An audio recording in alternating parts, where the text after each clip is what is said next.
22 जनवरी 2015 को प्रधानमंत्री नरेंद्र मोदी ने हरियाणा में पानीपत जगह थी जहां पर बेटी बचाओ बेटी पढ़ाओ मिशन की शुरुआत की थी। अभियान का मकसद क्या था? मकसद था बेटियों के प्रति समाज की सोच को बदलाव लाना और कन्या भ्रूण हत्या पर रोक लगाना। 2014-15 में इस अभियान के लिए 50 करोड़ रुपए का बजट था।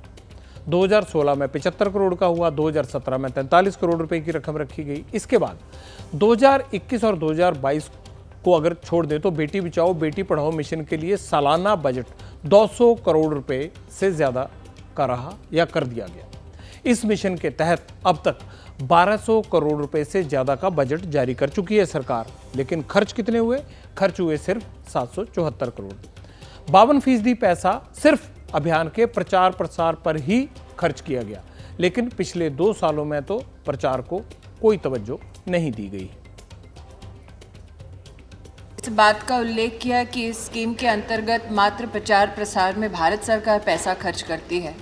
मैं उनको इस सदन में अवगत कराना चाहती हूँ कि भारत सरकार 100% 400 से ज़्यादा ज़िलों में प्रत्येक ज़िला को 50 लाख रुपए प्रदान करती है ताकि ज़िला अधिकारी और प्रदेश की सरकार जैसा कार्यक्रम उचित समझे वैसा उसको अपने प्रदेश में अपने ज़िले में वो इम्प्लीमेंट करें। किसी भी योजना को लोगों तक पहुंचाने के लिए बताना भी जरूरी होता है। प्रचार होगा तभी पब्लिक को पता चलेगा। लेकिन सवाल ये है कि प्रचार से आधी आबादी का बेड़ा पार हुआ।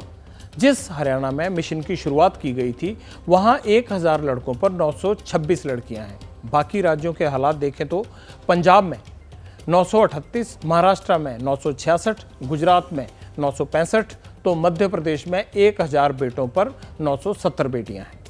लेकिन कई राज्यों में हालात सुधरे भी हैं।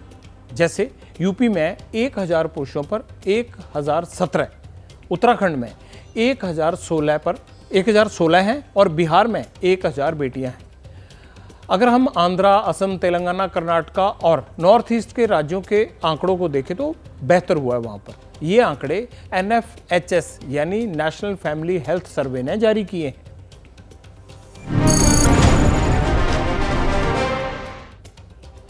अच्छा, एक स्टडी के मुताबिक 2020 से 2080 के बीच भारत में 4 करोड़ से ज्यादा पुरुषों की शादी नहीं हो सकेगी।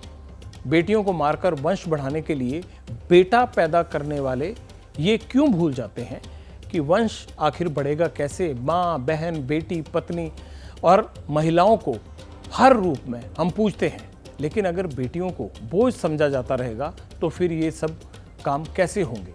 जरूरत है बेटियों को बराबरी का दर्जा देने की, क्योंकि बेटी बेटी में यानी अगर वो बेटा भी है या बेटी है तो दूसरी भी बेटी है, इनमें कोई फर्क नहीं होना चाहिए।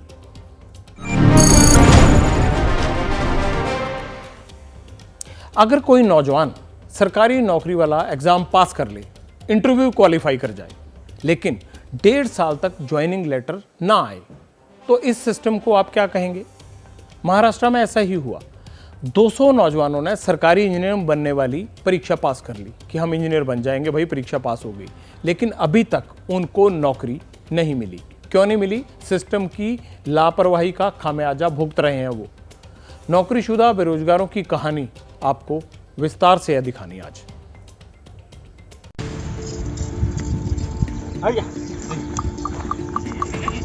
खेतों में भेड़ बकरियां चराते ये हैं मालेगांव के रहने वाले श्रवण गांजे। नमस्कार।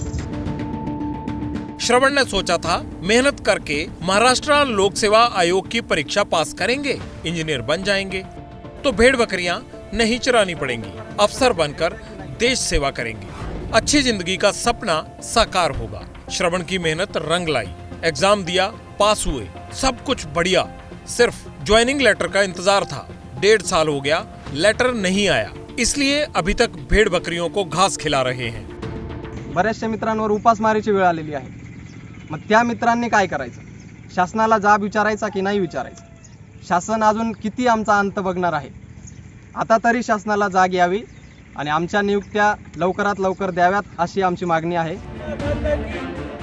मालेगांव से 270 किलोमीटर दूर मुंबई का आजाद मैदान कई आंदोलन का गवाह रहा है। ये मैदान यहाँ श्रवण जैसे 200 नौजवान बैठे हैं। श्रवण भी यहाँ पहुँचे, बाकी साथियों के साथ ज्वाइनिंग लेटर के लिए भूख हड़ताल पर बैठे हैं गांधी जयंती से। इनसे मिलिए।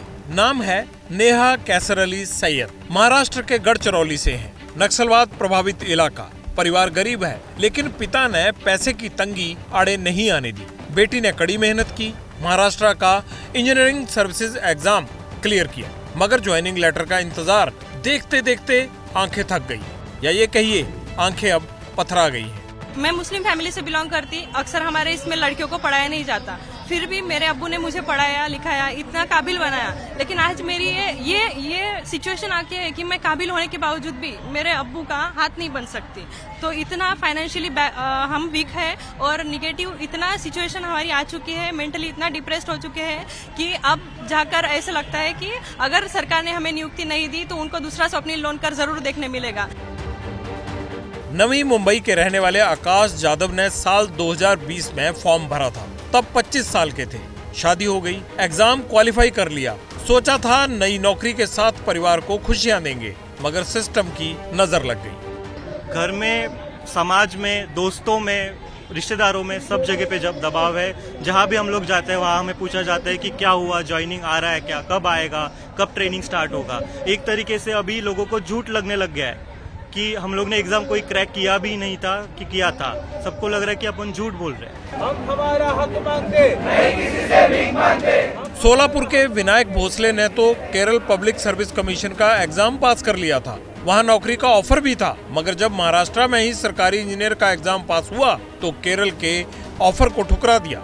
लगा अपने स्टेट में रहेंगे तो ज्यादा सहूलियत होगी, अब ना घर के रहे ना घाट के। स्टूडेंट्स की जो मेंटल हेल्थ है वो दिन ब दिन बहुत खराब होती जा रही है। हर रोज हम एक एक स्टेप ऊपर, जो डिप्रेशन की स्टेप्स है वो एक एक स्टेप अप करते जा रहे हैं। बात करते समय फीलिंग आती है कि किस मुंह से बताए कि ज्वाइनिंग नहीं है अभी तक, और रीजन भी क्या बताए। एग्जाम क्लियर की है, इसकी ये गलती है, या एग्जाम नहीं क्लियर की इसके लिए ज्वाइनिंग नहीं आई। ऐसा सब कुछ steps clear on paper white होने के बावजूद भी हमको ये जवाब देना पड़ता है कि अभी तक नहीं आई है। आखिर इनके साथ हुआ क्या था, अब इसकी क्रोनोलॉजी समझिए। साल 2020 में महाराष्ट्र लोक सेवा आयोग ने महाराष्ट्र इंजीनियरिंग सर्विसेज के लिए 217 वैकेंसी निकाली। क्लास 1 और क्लास 2 कर्मचारियों के लिए इरिगेशन और पीडब्ल्यूडी डिपार्टमेंट में भर्तियां होनी थी। इन सभी ने प्री, मेंस और इंटरव्यू दिया। मई 2022 में नौकरी के लिए सिलेक्ट हो गए। फाइनल रिकमेंडेशन लिस्ट अगस्त 2022 को आई और 3 महीने बाद ज्वाइनिंग होनी थी। सरकारी नौकरी का प्रोसेस भी शुरू हो गया, मेडिकल टेस्ट हो गए, लीगल डॉक्यूमेंट्स ले लिए गए, लेकिन उसके बाद डिपार्टमेंट ने कहा कि इस परीक्षा में इकोनॉमिकली वीकर सेक्शन के आरक्षण का मामला है, इसलिए ज्वाइनिंग नहीं हो पा रही। मामला लोअर कोर्ट चला गया। अब पास हुए कैंडिडेट्स का कहना है कि बात सिर्फ 10% की है, बाकी 90% उम्मीदवारों को तो नौकरी मिलनी चाहिए, उनका हक क्यों मारा जा रहा है। 2019 का भी सेम यही प्रॉब्लम था। उसमें कोर्ट ने ये कहा कि the government has liberty to issue appointment letter to all the candidates which are not from EWS category and undisputed. So हम अनडिस्प्यूटेड है, तो हमारी मांग ये है कि जो अनडिस्प्यूटेड कैंडिडेट है उनको ज्वाइनिंग मिल ही जाए। हम सारे मंत्रियों को मिल के आए, सेक्रेटरी को मिले, 14 महीने से हम मिलते जा रहे हैं, बट किसी के पास कोई जवाब नहीं है कि हमारा किया क्या जाए। तो हमारा बस यही सवाल है कि एमपीएससी का जो एग्जाम है वो दे के हमने क्या गुनाह किया है। नौकरी का मुद्दा दिखा तो विरोधी दलों के नेता भी इन नौजवानों के पास पहुंचे और सरकार को घेरा। इन्होंने 2020 में पास आउट किया है और तब से आज तक उनको नियुक्ति नहीं दी गई। करीबन 196 ये लड़के हैं। इनको हम लोगों को कानूनन तौर पर इनको सरकार को रोकने का अधिकार नहीं है। भूख हड़ताल पर बैठे नौजवानों के हाथ में एक कैंडिडेट की तस्वीर है। 2019 में इसने भी एग्जाम पास किया था, मगर नौकरी सिस्टम के पचड़े में फंस गई, इसलिए जिंदगी खत्म कर ली। अब नौजवानों की गुजारिश है कि सरकार जल्द से जल्द फैसला करे, ज्वाइनिंग लेटर दिलाए, किसी अनहोनी का इंतजार न करे। जैसे ही घड़ी का काटा दोपहर 2:30 पे आए, बबीता जी का दिल सास बहू साजिश के लिए मचल जाए। और ये है इनकी बहू, पूरे दिन ऑफिस की टेंशन हो जाए गॉन जब ये करें अपना फेवरेट शो फ्री टाइम पे ऑन। इनकी तरह आप भी देखिए अपना फेवरेट शो अपने टाइम पर और डाउनलोड कीजिए एबीपी लाइव ऐप अपने स्मार्ट टीवी पर।